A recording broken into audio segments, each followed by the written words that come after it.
Hello, today I'm going to be showing you how to change from these fans, which come in these nice yellow brackets and fit in a Poweredge 2900 server, and we're going to be changing those to be these fans here.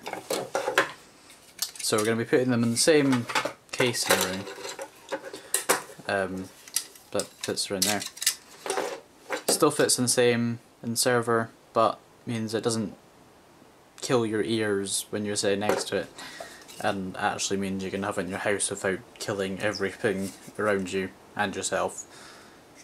So that's why we're changing this. I've got a Poweredge 2900 which I bought for £59, and then I got a refund because some bits were missing, but yeah, it's a pretty good price. I'm putting two Xeons in it, so that should be pretty good in terms of performance. Now we're going to want to put this, let me just zoom out a bit, there we go. Yeah, we're going to be wanting to put this in so that this cable here, this goes like so, like that. So it's going to go out to there. So we want to cut it somewhere around about here, wherever my cutters went. There they are. Put that over there. So get rid of that. Let's get you nice and focused. Okay, so as you may or not already know, on PWN fans like this one, focus. There we go. There is 3 different well, there's 4 actually. It's just that there's not all of them here. But yes, there is 4 different cables. There's the black and the red, which are both your power, so black's negative, red's positive. The blue is a PWM signal, so that's your like, basically it's just a pulsed like digital signal, and that'll mean that the fan turns itself on and off. So whenever the signal's on, turns the fan off. Like, it stops it once you're using any power, so it allows you to not have it on all the time. So you can change the speed without actually having to change the voltage, which is a very useful thing. It means that these fans are much easier to control than, say, a 12 volt one, or at least depending how you want to do it, to be honest. They're also much more efficient because you're not, like, the fan motor is not on time. Like, you don't need to be spinning this all the time. It's just silly. And finally, the yellow one is the tachyometer on it, so that basically just gives you a readout of the speed back to the motherboard on your motherboard, what the fuck. Yeah, so let's get going then, shall we? I've cut off these little connector doodah things. These are proprietary 4-pin connectors that come with the Dell server. They're mounted in this, just kind of like that. They go in there. I don't want to put it in because I don't want to be able to get it out again. So I've just stripped the leads on this, so they're all just very lead-like. Let's just twist these to make them nice and together, so there's no loose strands everywhere.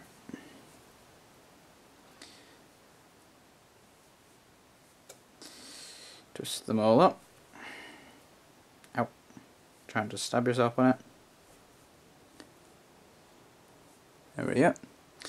All nice and twisted and nicely arranged. So now what we want to do is we want to strip these connectors and cut it apart so that they're not all together like they currently are. So let's just do that.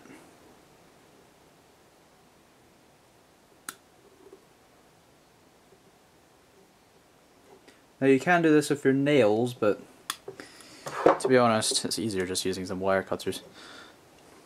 You just want to pull these apart, like so. Right. So there we go, now you've got it stripped. And now you need a pair of wire strippers, so these are just, they come together and you can change the how big they are with this screw here, like that. Very simple, very good, and I would recommend these kind of wire strippers over any other kind of wire strippers just because they're so simple to use and they just work. Unlike a lot of the other ones, those automatic ones you get that like detect the size and stuff, they're just a pain because they never get the right size and they always break your cable. And especially if you're working on something that's very short and you don't have much like leeway, you don't really have the option to be accidentally removing bits of cable. So let's just strip all these. There we go. So that's those stripped, so we can put those away. And now what we want to do is turn on our soldering iron, and your soldering iron will probably have a sponge that looks a bit like this. So you want to go and get this wet because currently it's dry, and if you try and rub your soldering iron across that, then it will probably catch fire or burn or something horrible will happen. So I'll just go and wet that and I'll be back in a second. So basically all we want to do is just kind of get it so it's floppy, but it's not like, there's not water going everywhere when I hold it. And if I squeeze it a little bit, then nothing comes out. If it's too wet, then there is the possibility that it will seep into your soldering iron and then cause it to short circuit or blow up or something bad. So I wouldn't do that. So now that our soldering iron is heating up, let's just clean the tip on that. So let's turn it around so you can see that. Oh, this tripod's terrible. It really is bad. There we go. So yeah, this is just standard soldering iron. So as you might be able to see, focus. There we go. It's quite silvery.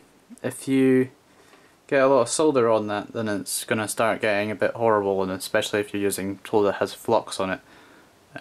It gets a bit gooey and black and crap, so you just want to like rub it on this basically. You don't need to like hold it on and then like do bullshit with it. There is just really no point. You just want to do a quick kind of rub, pretty much. That's about it. If anybody's wondering what soldering iron I have, it is PU3D, which it says there. That's the specs on it, so if you want that, then okay, fine. And let's just go back here. I apologise for my desk, it's a complete and utter mess, and oh my god, this tripod is terrible. Right, there we go. Okay, so first things first, we want to get our wires together. So we put one in here, like so.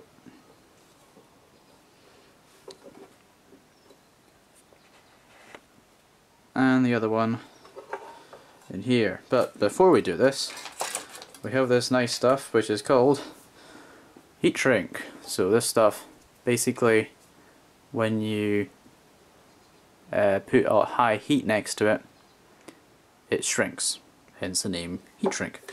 So we're going to cut a little bit of this off. Don't need very much, just about that much. Just about that length. So not very much. And then you just want to slide that over your longest piece of wire, so that in this case is the fan lead. So just put that on there, slide it through,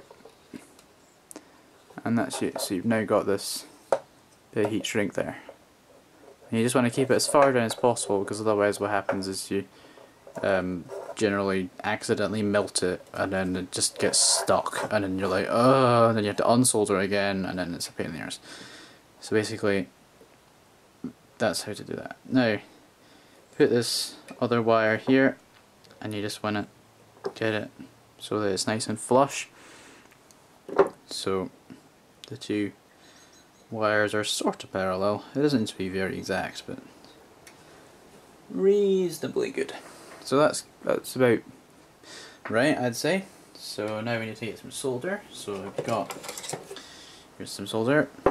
This is not very much, obviously, but it's enough for this. It's leaded solder, which I use. It has, I think it has some flux in it, I'm not really sure, but I just like leaded solder better because it doesn't have any of the weird issues that lead-free solder has, and it's also stronger, and yeah, basically it's just better. Really. Now I'm not sure if you can see that, but the soldering iron is going to get pink sort of colour, and there's also this kind of black bit here, so that's basically just the kind of discoloration that happens when it's exposed to oxygen, so you just want to wipe that off every time before you use it. And now it's all shiny and not purple anymore. So basically you just want to heat it up a little bit, put a little bit of solder on, and then put a bit more solder.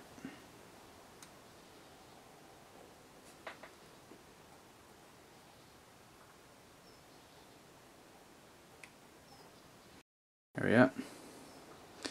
And that's now soldered.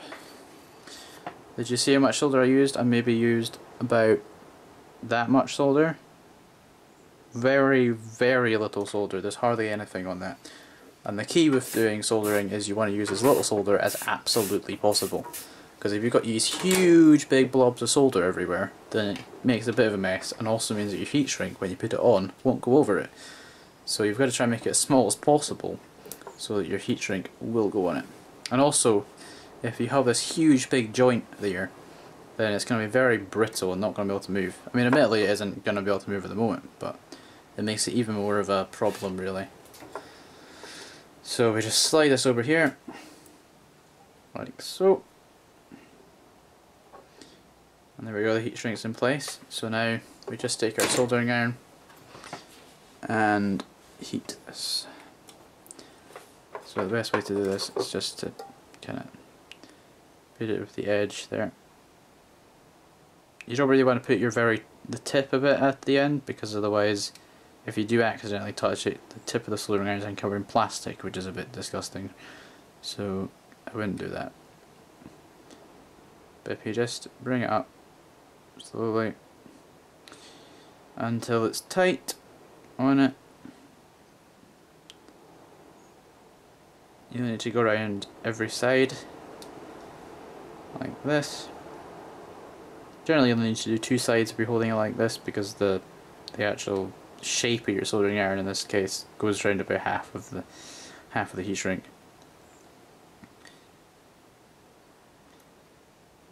And it's pretty good. So you can stop that now. And yeah, so that's how you do one of them, and basically the rest of them are all the same, so I'll come back when we've finished doing the rest of them and show you how to put it all together in the actual server.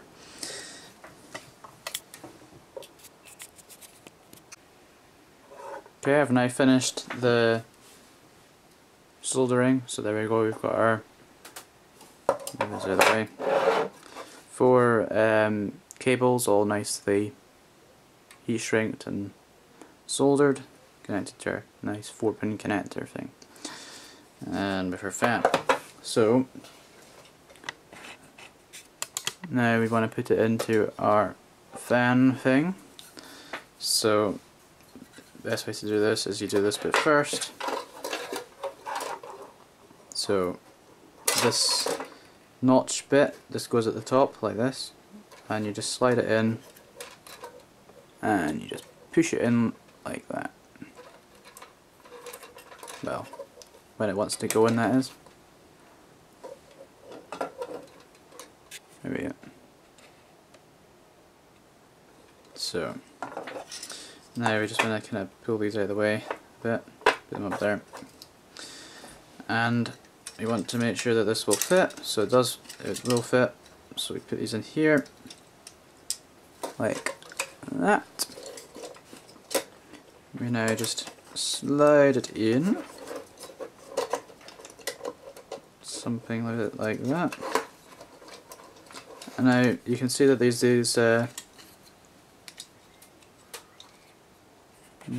clips here, just here and here, they're actually very hard to see.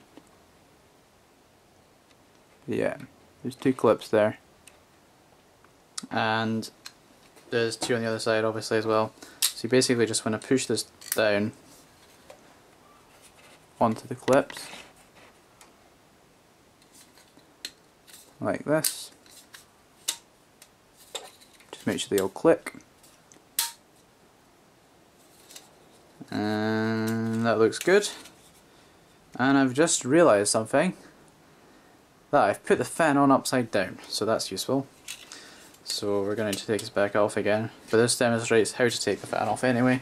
So basically you just put your finger in here, push it down, and at the same time pull out like that. So you push down, pull out, and those just pop right out.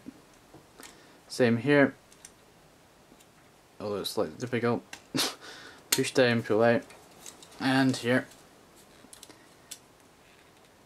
push down, pull out. You might need to do this a few times round because it's a bit of a pain to get out. Just get these out of the way, flip it over, and actually put it in the right way this time. So, actually, is this going to reach? Hopefully. Doesn't really feel like it. Okay, well that's not going to work. So, we're just going to have to take these out here, and then it should be okay. So there we go, that's those out.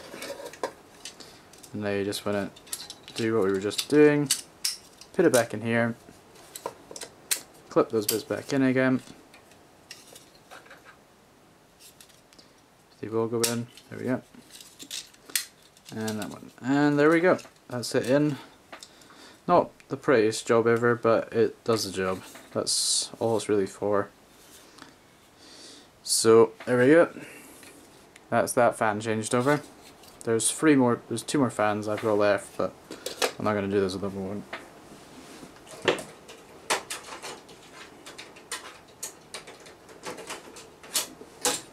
Oops. Just throw the fans all over the room. That's useful. This one's quite a good example of how you're meant to do it. So it should just kind of tuck in here, like that. Not really very visible and not very obvious how you did it. So yeah, I've got another couple of those basically. Now I do have a slight issue that I have like a million fans now. So I've got another one there, 2, 3, 4. And then I went a bit crazy and like stuck 3 of them together in this crazy ass fan mount thing that I made, which is a bit silly, but yeah. These things are loud. They are insanely loud. If I can demonstrate how loud they are, then I will. That's exactly what I'm just about to do. So you might want to mind your ears because they are pretty ridiculously loud, in fact. This is only 3 and I have 6, so it's going to be pretty crazy when I finally go all 6. But yeah, here we go.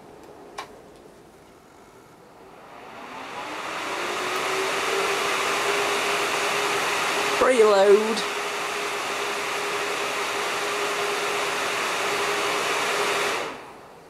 But yeah. My plan is to put all 6 together and make like a big cooling rack thing for something. I'm not really sure what, but you know, weird things happen in life and I make strange things. So yeah.